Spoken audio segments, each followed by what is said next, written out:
Hello mga kabatang Quiapo, January 7 episode summary.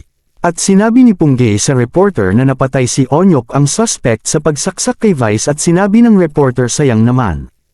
Yun panaman sana ang susi sa mga nangyari at sinabi ng reporter sige sakay na tayo sa Sandimas tayo. At sa bahay nila Kong sinabi na si Tanggol ang pinagbibintangan sa lahat ng nangyayari sa pag-ambush sa mga gerero at pagtambang kay Vice. At sinabi ni Roda na isa lang naman ang may kagagawan niyan kundi ang mga walang awang mga pamilya Guerrero at hindi si Tanggol. At sa Mondragon naman ay pinakita ni Emil ang isang video kung saan napatay sina Erica at Gustavo Guerrero at sinabi ni Divina na hindi kaya sila. Tanggol ang may kagagawan nito dahil kasama nila ang anak natin na si Rocky Boy ang gulo-gulo at sinabi ni Divina magtago na tayo kasi sigurado.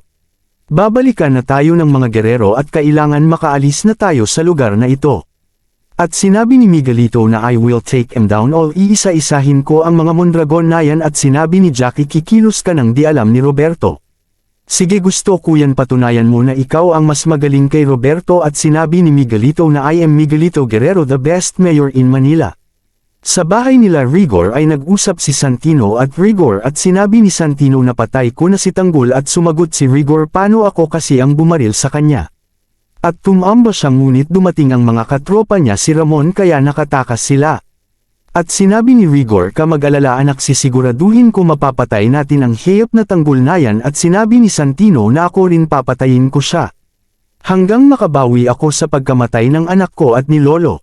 At sa bahay nila Rocky Boy ay nagpakita si Rocky Boy at pinagbabaril siya ni Ramon ngunit nakawala na ito at dumating ang mga tropa ni Tanggol at sinabi ni Ramon na maghiwa-hiwalay tayo.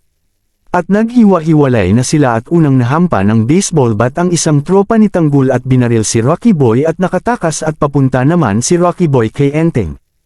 At tinaga ni Rocky Boy si Enteng ngunit nakailag ito at nahawakan ulit ni Enteng ang baril niya at banaril niya ito at nakakawala. At papunta naman kay Bulldog si Rocky Boy sinakal niya ito ng kadena at pinaghahampas at sumigaw ng tulong at buti dumating sila Ramon at mga tropa nito at pinagbabaril si Rocky Boy ngunit nakatakas ito ulit at napunta sila sa isang kwarto na puro sandata at napaisip si Ramon na si Tanggol. At akmang lalabas na sila nang biglang nilock ni Rocky Boy ang pinto na ipit sila Enteng sa kwarto. At nasa harap na ni Tanggol si Rocky Boy at sinabi kay Tanggol papatayin na kita andito na si kamatayan babawiin ang buhay mo.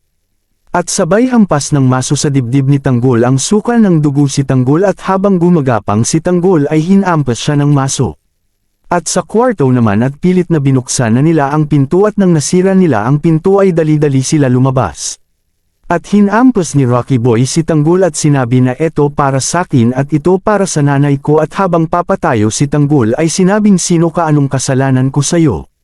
At sinabi ni Rocky Boy ako yung binugbog mo sa hotel ako ang anak ni Divina na papatay sayo at nang paampas si Rocky Boy ay nakatayo si Tanggol at sinalya siya ni Tanggol at nahulog si Rocky Boy.